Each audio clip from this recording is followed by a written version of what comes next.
Hello friends, സാന്ത്വനത്തിലേക്ക് എല്ലാവർക്കും സ്വാഗതം. അങ്ങനെ ഞങ്ങളുടെ അനുമോള് വല്ലാത്ത വിഷമത്തിൽ മരിക്കണമെന്നുള്ള ആഗ്രഹത്തോടു കൂടി കത്തൊക്കെ എഴുതി വെക്കുകയാണല്ലോ. ആ സമയത്താണ് നമ്മുടെ മീനാക്ഷി വന്നത് കണ്ടുപിടിക്കുകയും ഉപദേശിക്കുകയൊക്കെ ചെയ്യുന്നത്. അവസാനം അനുമോള് പറയാണ്, ഏട്ടത്തി ഇതിപ്പോൾ അച്ഛൻ എന്തായാലും വിശ്വസിക്കില്ല ഞാൻ പറഞ്ഞാൽ. അപ്പോൾ അച്ഛനെ വിശ്വസിപ്പിക്കണമെങ്കിൽ മരണം കൊണ്ട് മാത്രമേ അത് പറ്റത്തുള്ളൂ എന്ന് പറയുമ്പോൾ, അങ്ങനെയല്ല മോളെ, ഇപ്പോൾ ഒരു നിമിഷത്തെ എടുത്തുചാട്ടത്തിൽ അങ്ങനെ ചെയ്തു കഴിഞ്ഞാൽ നിൻ്റെ അച്ഛനും അമ്മയ്ക്കും വേദന കൂടുതലേ ഉള്ളൂ. ഈ നഷ്ടപ്പെട്ടതെല്ലാം നമുക്ക് തിരിച്ചു കിട്ടുമോ? അങ്ങനെയൊന്നുമില്ല മോള്, സമാധാനപ്പെട്. അവരിപ്പോൾ വലിയൊരു ആഘാതത്തിൽ നിന്ന് കരകയറി വരുന്നത് പോലും ആയിട്ടില്ല.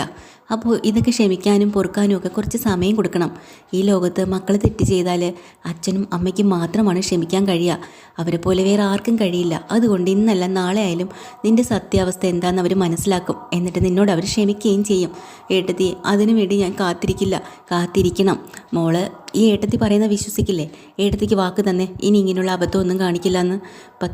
ഉറപ്പായിട്ടും ഏട്ടത്തിക്ക് വാക്ക് തന്നേ പറ്റുള്ളൂ.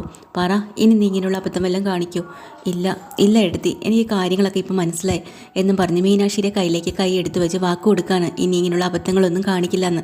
ശരി മോളിനി നല്ല കുട്ടിയായിട്ടിരിക്കണം, പഠിക്കാനൊക്കെ പോകണം. പിന്നെ ഒരു കാര്യം, ഇനി ഇതുപോലുള്ള അബദ്ധങ്ങളിലൊന്നും പോയി ചാടിയിരിക്കരുത് കേട്ടോ എന്നെല്ലാം പറഞ്ഞിട്ട് ആ കുട്ടിയെ അവിടെ ഇരുത്തിട്ട് മീനാക്ഷി പുറത്തേക്ക് ഇറങ്ങാട്ടോ. അപ്പുറത്തെ റൂമിൽ ദേവി വല്ലാത്ത വിഷമത്തിലിരിക്കുകയാണല്ലോ. ആനന്ദ് കാട്ടിക്കൂട്ടി വെച്ചിട്ട് പോയ കാര്യങ്ങളൊക്കെ ഓർത്തിട്ട് ആ തൊട്ടിലൊക്കെ. അപ്പോൾ ആഹാരം കൊടുക്കാനായിട്ട് മീനാക്ഷി വരികയാണ്. ഏട്ടത്തി എന്താ ഇങ്ങനെ വിഷമിച്ചിരിക്കണത്? നമുക്ക് ഭക്ഷണം കഴിക്കണ്ടേ എന്ന് പറഞ്ഞ് അത് കൊണ്ടുവരുമ്പോഴാണ് കട്ടിലിൽ പിച്ചി ചീന്തി വലിച്ചിട്ടിരിക്കുന്ന തൊട്ടിൽ കാണാം കേട്ടോ. അയ്യോ, ഇതാരാ ചേച്ചി ഇങ്ങനെയൊക്കെ ചെയ്തത്? എന്തിനാ ഏട്ടത്തി ഇങ്ങനെയൊക്കെ ചെയ്ത് വെച്ചിരിക്കുന്നത്? ഏട്ടത്തി പഴയ കാര്യങ്ങളൊന്നും ഓർത്തിരിക്കരുത്. ഞാൻ പറഞ്ഞില്ലേ, പഴയത് കഴിഞ്ഞത് കഴിഞ്ഞു, ഇനി അത് ചിന്തിച്ചിട്ട് കാര്യമില്ല. ഏട്ടത്തി ഇനി പുതിയൊരു ജീവിതത്തിലേക്ക് കടന്നു വരണം. പക്ഷേ ഇത് ദേവിയല്ല ചെയ്തതെന്നുള്ള കാര്യം ദേവി പറയണില്ല കേട്ടോ. അതുകൊണ്ട് മീനാക്ഷി ഇത് അറിയാഞ്ഞിട്ടാണ് ദേവിയെ വഴക്ക് പറയുന്നുണ്ട്. അപ്പോൾ ദേവി പറയുന്നുണ്ട്, എനിക്കതൊന്നും മറക്കാൻ പറ്റുന്നില്ല. എൻ്റെ മനസ്സിൽ നിന്ന് എങ്ങനെ അതൊക്കെ പോകണം, നമ്മൾ മറന്നേ പറ്റുള്ളൂ. മീനാക്ഷി, ഞാനല്ലേ എല്ലാത്തിനും തെറ്റുകാരിയല്ലേ? വീണ്ടും ഏട്ടത്തി എന്തിനാ അതൊക്കെ ആലോചിച്ചിരിക്കുന്നത്? ഈ ഭക്ഷണം കഴിക്കുക. എനിക്കൊന്നും വേണ്ട, ഞാൻ കഴിക്കുന്നില്ല. അങ്ങനെ പറഞ്ഞാൽ പറ്റില്ലല്ലോ, ആരോഗ്യം നോക്കണ്ടേ? കഴിക്കുക. എനിക്ക് വേണ്ട മീനാക്ഷി, എന്നെ നിർബന്ധിക്കരുത്. നിർബന്ധിക്കും, കഴിച്ചേ പറ്റുള്ളൂ. എന്നാൽ കഴിക്കാൻ വയ്യെങ്കിലേ ഞാൻ വാരിത്തരാം, അതേ നടക്കത്തുള്ളൂ. അങ്ങനെ ആ കൊണ്ടുവന്ന ആഹാരത്തിലേക്ക് കറി ഒഴിച്ച് കുഴച്ച് വായിലേക്ക് എടുത്ത് വെച്ച് കൊടുത്തിട്ടും ദേവി മടി കാണിക്കാട്ടോ. വീണ്ടും മീനാക്ഷിക്ക് ദേഷ്യം വന്നിട്ട് നല്ല വഴക്ക് കൊടുക്കുന്നുണ്ട്. ഇനി ഇങ്ങനെ ഇരുന്നാലൊന്നും പറ്റത്തില്ല, ഏട്ടത്തി ആഹാരം കഴിച്ച് തന്നെ ആവണം എന്ന് പറഞ്ഞ് നിർബന്ധിച്ച് വായിലേക്ക് വെച്ച് കൊടുക്കുമ്പോൾ ദേവിക്ക് ഭയങ്കര സങ്കടമാവുന്നുണ്ട്. കാരണം ഗർഭിണിയായിരുന്ന സമയത്തും മീനാക്ഷി ആഹാരം കൊണ്ടുവന്ന് ഇതുപോലെ വായിൽ വെച്ച് കൊടുക്കും. കഴിക്കാൻ മടി കാണിക്കുമ്പോൾ മീനാക്ഷി പറയണൊരു വാക്കുണ്ട്, ഇത് ഏട്ടത്തിക്ക് വേണ്ടിയിട്ടല്ല, കുട്ടിന് വേണ്ടിയിട്ടാണ്. അവൾ ആരോഗ്യത്തോടെ വരണ്ടേ, അതിനും കൂടെ വേണ്ടിയിട്ടാണ് ഏട്ടത്തി കഴിക്കേണ്ടത്, മടി കാണിക്കരുതെന്ന്. പക്ഷേ അത് ഓർത്തിട്ട് ദേവി കഴിയാണ്. എന്നിട്ട് മീനാക്ഷിയോട് അതേപോലെ പറയാം കേട്ടോ, നീ നേരത്തെ ആഹാരം കൊണ്ടു തരുമ്പോൾ നീ ഇങ്ങനെ പറയാറില്ലേ, ഈ കൃത്യസമയത്തിന് ആഹാരം കഴിക്കണം, കുഞ്ഞുള്ളതാണെന്ന്. പക്ഷേ ഇനിയിപ്പോൾ ഞാൻ കൃത്യസമയത്ത് ആഹാരം കഴിച്ചിട്ട് എന്തിനാ മീനാക്ഷി? ആർക്ക് വേണ്ടിയിട്ടാണ്? എൻ്റെ കുഞ്ഞു പോയില്ലേ? അത് കേൾക്കുമ്പോൾ മീനാക്ഷിക്ക് സഹിക്കാനാവണില്ല. എന്നിട്ട് മീനാക്ഷി പറയണ്ട്, അത് സാരയില്ല ഏട്ടത്തിക്ക് വേണ്ടി കഴിച്ചേ പറ്റുള്ളൂ. അങ്ങനെ അവരങ്ങനെ ഭക്ഷണം കഴിച്ചുകൊണ്ടിരിക്കുന്ന സമയത്ത് അനുമോൾ അങ്ങോട്ട് കയറി വരുവാട്ടോ. അനുമോൾക്ക് സഹിക്കാൻ പറ്റണില്ല, ദേവിയോട് വന്നത് മാപ്പ് പറയണം, കാര്യങ്ങൾ സംസാരിക്കണം. ആ ഒരു വെമ്പല് അതിൻ്റെ അവിടെ വന്ന് നിങ്ങൾക്ക് അറിയാണ്. അപ്പോഴാണ് ദേവി അത് കണ്ടിട്ട് അകത്തേക്ക് വിളിക്കുകയാണ് കേട്ടോ. വിളിച്ച പാടെ നമ്മുടെ അനുമോൾ ഓടി വന്ന് നമ്മുടെ മീനാക്ഷിയുടെ അടുത്താണല്ലോ ദേവി ഇരിക്കുന്നത്. ദേവിയുടെ കാലിലേക്ക് അങ്ങ് വീഴാണ്. ഏട്ടത്തി എന്നോട് ക്ഷമിക്കണം, ഞാനൊരു തെറ്റും ചെയ്തിട്ടില്ല എന്നെനിക്ക് പറയാൻ പറ്റത്തില്ല. എന്നാലും ഏട്ടത്തിക്ക് ഈ ഗതി വരുത്തിയത് ഞാനാണല്ലോ. എന്താ മോളെ ഇങ്ങനെയൊക്കെ പറയുന്നത്? മോളൊരു തെറ്റും ചെയ്തിട്ടില്ല. അപ്പോൾ മീനാക്ഷി ഇപ്പം അങ്ങോട്ട് ആശ്വസിപ്പിച്ചിട്ട് വന്നതേ ഉള്ളൂ. അപ്പോൾ മീനാക്ഷിക്ക് നല്ല പേടിയുണ്ട്, അതിന് വീണ്ടും എന്തെങ്കിലും കടുകയും ചെയ്യുമെന്ന്. എൻ്റെ മോളെ, നിന്നോട് ഞാൻ എല്ലാം തുറന്ന് പറഞ്ഞല്ലേ, പിന്നെ എന്തിനാ നീ ഇങ്ങനെ വിഷമിക്കണേ? ഇല്ല, എനിക്ക് ഏട്ടത്തിയോട് മാപ്പ് പറയണം. ഏട്ടത്തിയുടെ കുഞ്ഞ് എല്ലാം ഞാൻ കാരണമല്ലേ? അല്ല മോളെ, അല്ലാതെ എൻ്റെ അശ്രദ്ധ കൊണ്ട് നമുക്കത് വിധിച്ചിട്ടില്ല, അതുകൊണ്ടാണ് പറ്റിയത്. അങ്ങനെ നീ ചിന്തിച്ചാൽ മതി. ഇല്ല, ഞാൻ കാരണമാണ് എല്ലാം സംഭവിച്ചതെന്ന് പറഞ്ഞിരിക്കുമ്പോഴാണ് ആരും ജോലിയും കഴിഞ്ഞ് വരുന്ന കേട്ടോ. അപ്പോൾ ആ മുറിയുടെ വശത്തൂടെ പാസ് ചെയ്ത് പോകുമ്പോൾ ഇവിടെ കരച്ചിലും വീഴ്ചലും ഒക്കെ കേൾക്കുമ്പോൾ ഇത് എന്താണെന്ന് അറിയാൻ വേണ്ടിയിട്ട് ചെവി ഓർത്ത് അവിടെ നിൽക്കുന്നുണ്ട് ആര്യൻ. ആ സമയത്താണ് അനുമോൾ പറഞ്ഞു പോകുന്നുണ്ട്, എല്ലാം ഈ ആലോകിൻ്റെ തെറ്റ് കാരണമല്ലേ, ഞാനല്ലേ കാരണം, ഞാൻ അവനെ വീട്ടിനകത്ത് വിളിച്ച് കയറ്റിയത് കൊണ്ടല്ലേ അവൻ ഇങ്ങനെയൊക്കെ ചെയ്തത്. അവൻ ഇവിടെ നിന്ന് ഇറങ്ങി പോകാൻ വേണ്ടി രക്ഷപ്പെടാൻ വേണ്ടിയിട്ടല്ലേ ഏട്ടത്തിൻ്റെ വയറ്റിലേക്ക് ആഞ്ഞ് ചവിട്ടിയതും കുഞ്ഞു നഷ്ടപ്പെട്ടതും ഞാനല്ലേ കാരണക്കാരി എന്നൊക്കെ പറഞ്ഞ് അങ്ങോട്ട് തുടങ്ങിയിട്ട് അനുമോൾ പൊട്ടിക്കരയാനിട്ട് ഇതങ്ങോട്ട് കേൾക്കണത് ആര്യൻ പിന്നെ കാലി തുള്ളി എടി ഒരുമ്പട്ടവളെ ദുഷ്ടേ, നീ എന്താടി കാണിച്ച് വെച്ചേക്കണേന്ന് പറഞ്ഞു അകത്തോട്ട് കയറി വന്ന അനുമോളെ തലയിൽ മുടി കുത്തിപ്പിടിച്ച് വലിച്ചെഴുപ്പിക്കുകയാണ് കേട്ടോ. എന്നിട്ട് മാറി മാറി അടിക്കുകയാണ്. എടി ദുഷ്ടേ, നീ എന്താടി കാണിച്ചത്? നീ ഇങ്ങനത്തെവളായിരുന്നോ? നീ എന്ത് പണിയാടി നീ കാണിച്ചത്? നീയാണോടി ഇതിനെല്ലാത്തിനും കാരണക്കാരി എന്നും പറഞ്ഞുകൊണ്ട് അടിയാ കൊടുക്കുകയാണ്. മീനാക്ഷി തടസ്സപ്പെടുത്തുന്നുണ്ട്, ദേവി തടസ്സപ്പെടുത്തുന്നുണ്ട്. പക്ഷേ അവർക്കൊന്നും പിടിച്ചു നിർത്താനാകുന്നില്ല കേട്ടോ. അങ്ങനെ ആ കൊച്ചിൻ്റെ തലമുടിയെ പിടിച്ച് വലിച്ചഴച്ച് ആര്യൻ ഹാളിലേക്ക് കൊണ്ടുപോവാണ്. മീനാക്ഷിയും ദേവിയും പുറത്തോട്ട് ഓടുമ്പോഴത്തേക്കും മീനാക്ഷി പറയുന്നുണ്ട്, ദേവിയെടുത്തി ഇവിടുന്ന് അനങ്ങി പോകരുത്, പുറത്ത് എന്ത് വിഷയം ഉണ്ടെങ്കിലും ഏട്ടത്തി ഇവിടുന്ന് അനങ്ങരുത്. ഇപ്പം ഏട്ടത്തിയുടെ ആരോഗ്യമാണ് നോക്കേണ്ടത്, മര്യാദയ്ക്ക് അവിടെ ഇരുന്നോ, അങ്ങോട്ട് വന്നേക്കരുതെന്ന് പറഞ്ഞ് വിരട്ടി ദേവീനെ അവിടെ തന്നെ ഇരുത്തുവാണ്. ഇതുപോലെയാണ് ആലോകിൻ്റെ ഇടയിലേക്ക് വന്ന് കയറിയത്. അപ്പം അവിടെ ഇരുത്തിയിട്ട് കഥകും അടച്ചിട്ടാണ് മീനാക്ഷി പുറത്തേക്ക് പോകണത്. എന്നിട്ട് ആര്യനെ പോയി പറഞ്ഞ് മനസ്സിലാക്കണം, ആര്യ അവളെ വിട്, അടിക്കരുത്, അവളൊരു തെറ്റും ചെയ്തിട്ടില്ല. തെറ്റ് ചെയ്തിട്ടില്ലേ? തെറ്റ് ചെയ്യാത്തതുകൊണ്ടാണോ അവൾ ഇത്രയ്ക്ക് ഈ കുടുംബത്തിൽ ഉണ്ടാക്കി വെച്ചത്? നീ ഒരുപ്പെട്ടവളെ, നശിച്ചവളെ, നീ ഈ കുടുംബം നശിപ്പിച്ചല്ലോടി. ഞങ്ങൾ നിന്നെ എന്തിനാടി ഇത്രത്തോളം സ്നേഹിച്ചത്?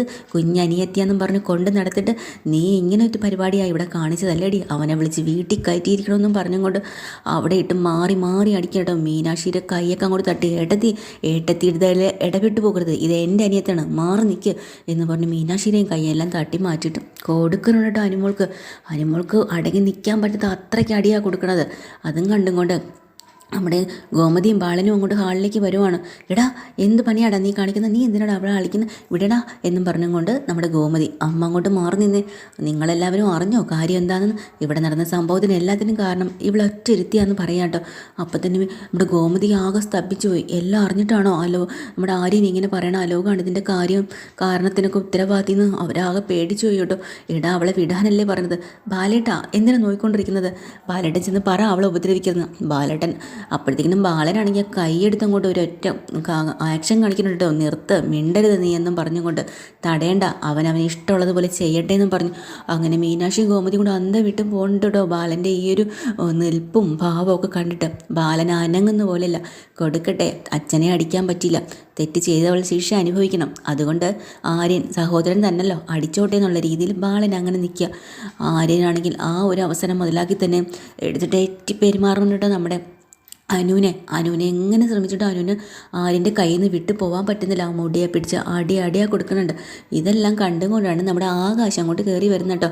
ആകാശം അകത്തേക്ക് കയറി വരുമ്പോൾ ഇവളെ എടുത്തിട്ട് അടിക്കുകയാണ് അനിയത്തിക്കുട്ടീനെ. എടാ, നിനക്കെന്താ ഭ്രാന്തായോ? നീ എന്ത് പരിപാടിയാണ് ഇവിടെ കാണിക്കണേ? അവളെ വിടണം അങ്ങോട്ട്.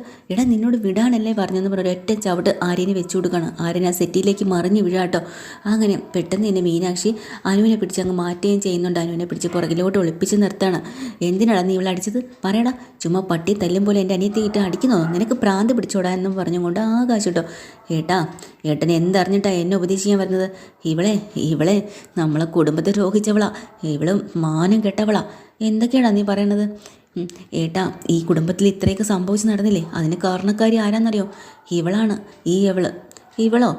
അതെ, ഇവള് കാരണം നമ്മുടെ ഏട്ടത്തിൻ്റെ കുഞ്ഞ് മരിച്ചത്. എടാ, ഈ ഏട്ടത്തി കാല് തെന്നി വീണ് മറിഞ്ഞ് വീണെന്നല്ലേ പറഞ്ഞത്? അപ്പം നീ എന്തിനാ അവളെ പറയുന്നത്? അതൊക്കെ ഇവരെല്ലാവരും കൂടി ചേർന്നേ നമ്മളെ വിശ്വസിപ്പിച്ച കഥയാണ്, ഇതല്ല സത്യം. ഇവളെ എന്താ പരിപാടി ചെയ്തതെന്ന് ഏട്ടനറിയോ? അപ്പുറത്തെ അലോകില്ലേ, അവനെ വിളിച്ച് വീട്ടിനകത്ത് കയറ്റിയിരിക്കുന്നു, അവളെ മുറിക്കകത്ത്. അത് പിടിക്കപ്പെട്ടപ്പോഴാണ് എല്ലാവരും പോയി അവനെ പിടിച്ചപ്പോഴത്തേക്കും അവൻ ആഞ്ഞ് ചവിട്ടി ഏട്ടത്തിൻ്റെ വയറ്റിലേക്ക്. അങ്ങനെ ആ കുഞ്ഞ് പോയത് അറിയോ? ആണോ? അങ്ങനെയാണോ? എടാ, ഇതൊക്കെ കള്ളക്കഥ അല്ലെന്നേ. ദേ, അമ്മയും അച്ഛനും അവിടെ നിപ്പുണ്ട്. ഞാൻ ഇത്രയും അടി അനുവിന് കൊടുത്തു, എന്നിട്ട് അവരൊരക്ഷരം മിണ്ടിയോ? ചോദിക്ക്, അവർക്ക് അറിയാം കാര്യങ്ങളെല്ലാം. അടി കൊടുക്കട്ടെ എന്നുള്ള രീതിയിൽ തന്നെ അച്ഛൻ നിന്നത്. അല്ലെങ്കിൽ അവരൊരക്ഷരം മിണ്ടൂലേ, എന്നെ തടയൂലേ? പിന്നെന്താ ഏട്ടന് മാത്രം ഇത്ര വിശ്വാസമാവാത്തത് എന്നും പറഞ്ഞുകൊണ്ട് ആര്യൻ അത് കേട്ടപാടെ നമ്മുടെ ആകാശം ആകെ തകർന്നു പോയിട്ടോ. ഇങ്ങനെ ഒരു സംഭവം ഇവിടെ ഉണ്ടായോ? അപ്പോൾ വീണ്ടും അനുവിനെ അടിക്കാനായിട്ട് ചെല്ലുമ്പോഴത്തേക്കിനും പെട്ടെന്ന് തന്നെ ആകാശ് പറയാം, മതി, നിർത്തടാ, അവളെ ഇനി തല്ലണ്ട. അതെ, ഇതിനെല്ലാവരും കാരണക്കാരനായ ഒരുത്തനുണ്ടല്ലോ, അലോക്, അവൻ്റെ തല അറുത്തിട്ട് ഇവിടെ വരണം, അതാണ് വേണ്ടതെന്നും പറയാം. അപ്പോഴാണ് ആര്യൻ പറയുന്നത്, അതെ, അത് തന്നെ വേണ്ടത്, അവനെ കൊല്ലണം എന്നും പറഞ്ഞിട്ട് ആര്യൻ നേരെ കിച്ചണിലേക്ക് ചെല്ലാട്ടോ. ചെന്ന് പിച്ചാത്തിയോ താലിട്ട് കത്തിയോ ഒക്കെ നോക്കുന്നുണ്ട്. അവിടെ ഒന്നും കിട്ടുന്നില്ല. അവിടെ എല്ലാം പരതി. അവസാനം വർക്ക് ഏരിയയിലേക്ക് ഇറങ്ങാട്ടോ. അവിടെ എന്തൊക്കെയോ തുറന്ന് അവസാനം ഒരു വെട്ടുകത്തി കിട്ടുകയാണ്. അതും കൊണ്ട് ഇങ്ങോട്ട് വരട്ടോ. ഇവിടെ ഗോമതിയും നമ്മുടെ മീനാക്ഷിയൊക്കെ ചെന്ന് കാല് പിടിക്കുമ്പോൾ അപേക്ഷിക്കുക, ആര്യ പ്ലീസ് ആര്യ, അങ്ങനെയൊന്നും പോവല്ലേ, ചാടിക്കയറി ഒന്നും ചെയ്തേക്കരുതേ, അയ്യോ വിട്, പിച്ചാത്തിന്ന് കൊണ്ട് പോവല്ലേ, വിട്, മാറാനാ പറഞ്ഞത്. അപ്പം ആകാശനും ദേഷ്യം, മീനാക്ഷി നീ അങ്ങോട്ട് മാറ്, നീ ഇതിലിടപെട്ട് പോകരുത്, ഇത് നമ്മുടെ കുടുംബകാര്യമാണെന്ന് പറഞ്ഞുകൊണ്ട് അവരങ്ങോട്ട് അവൻ ഇതിനകത്ത് കയറി കളിക്കാറായല്ലേ, എന്നാൽ പിന്നെ അവനെ വിട്ട് കളയാൻ പറ്റുമോ നമുക്കെന്നും പറഞ്ഞുകൊണ്ട് പോവാണ് കേട്ടോ. പക്ഷേ ഇവരുടെ കൈക്കൊന്നും നിൽക്കില്ല. അവസാനം ഗോമതി ചെന്ന് കാല് പിടിച്ചിട്ടും അമ്മ അങ്ങോട്ട് മാറിക്കേ എന്ന് പറഞ്ഞു അമ്മേനെയും വലിച്ച് തള്ളി രണ്ടുപേരും കൂടെ ആ വെട്ടുകത്തി കൊണ്ട് പുറത്തേക്ക് ഇറങ്ങാൻ പോകണം കേട്ടോ. ഗോമതി ചെന്ന് ബാലനോട് പറയാം, ബാലട്ട ദേവി അവരൊന്ന് തടയേ, എന്തിനെങ്ങനെ നോക്കിക്കൊണ്ട് നിൽക്കണേന്ന്. അവസാനം ബാലൻ തന്നെ ആര്യാന്നൊരു വിളിയെ അങ്ങോട്ട് വിളിക്കാം കേട്ടോ. അങ്ങനെ ആര്യനെ അങ്ങ് തിരിഞ്ഞു നോക്കുകയാണ്. എവിടെയാണ് നിങ്ങൾ രണ്ടുപേരും കൂടെ പോണത്? അവൻ്റെ തല ഇറക്കാനോ? അങ്ങനെ ഇത്ര വാശിയും പകയോടുകൂടി നീ അവൻ്റെ തലയല്ല ഇറക്കേണ്ടത്. ആദ്യം നീ ചെയ്യേണ്ടത് നിന്നെ പെങ്ങളെ കൊല്ലണം. അവളുടെ തല വെട്ടിയിട്ടിട്ട് വേണം അവനെ കൊല്ലാൻ. അത് കേൾക്കുമ്പോഴത്തേക്കും മീനാക്ഷിയും ഗോമതിയും കൂടെ അന്തം വിട്ട് നോക്കുക. ഈ ബാലേട്ടൻ എന്തൊക്കെയായി പറയണേണ്. അതേടാ, ആദ്യം അവളെ നിങ്ങളുടെ സ്വന്തം പെങ്ങളെ അവളുടെ കഴുത്തറുത്തിട്. അത് കഴിഞ്ഞിട്ട് മതി അവനെ കൊല്ലാൻ പോകുന്നത്. അവളാണ് തെറ്റ് ചെയ്തത്. അവളെ വിളിച്ച് വരുത്തിയതുകൊണ്ടാണല്ലോ അവൻ ഇതിനകത്ത് കയറി വന്നത് അല്ലേ? അപ്പോൾ അവളാണ് തെറ്റുകാരി. അപ്പോൾ അനു അവിടെ നിന്ന് മനസ്സിൽ പറയാം, ഈശ്വര ഞാനൊരു തെറ്റും ചെയ്തിട്ടില്ല അച്ഛാന്ന്. പക്ഷേ ഇപ്പോൾ ഒന്നും മിണ്ടാൻ പറ്റില്ല. ആരെങ്കിലും വിശ്വസിക്കുമോ? അനു പേടിച്ച് വിറച്ചങ്ങനെ നിൽക്കുന്നുട്ടോ, ഒന്നും പറയാൻ പറ്റാണ്ട് പൊട്ടി പൊട്ടി കരയാണ്. അപ്പം വീണ്ടും ബാലൻ പറയാണ്, നിങ്ങൾ ഇപ്പോൾ ചാടിക്കയറി അവനെ എന്തെങ്കിലും ചെയ്യാൻ പോയാലേ നാണക്കേട് ആർക്കാണെന്നറിയോ? നമുക്ക് തന്നെയാണ്.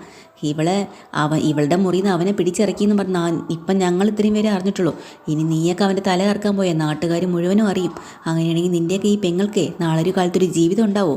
ഇവളെ അവൻ്റെങ്കിലും കയ്യിൽ പിടിച്ച് അയക്കണ്ടേടാ. അപ്പോൾ ഇവളെ ആരെങ്കിലും കല്യാണം കഴിക്കുമോ? വല്ലവനും കയറി ഇരുന്ന് ഇവളെ മുറിയിൽ കയറി ഇരുന്നെന്ന് പറഞ്ഞാൽ പറ, അവളെ ഭാവി ഇനി നമ്മൾ നോക്കണ്ടേ? എന്തായാലും ഈ കുടുംബത്തിൽ ജനിച്ച് പോയില്ലേ ഇവള് എന്നൊക്കെ പറഞ്ഞ് തീരെ താഴ്ത്തി നമ്മുടെ അനുവിനെ ശരിക്കും നമ്മുടെ ബാലൻ പറയാനട്ടോ. അതുകൊണ്ട് തെറ്റ് ചെയ്തത് നമ്മളാണ്.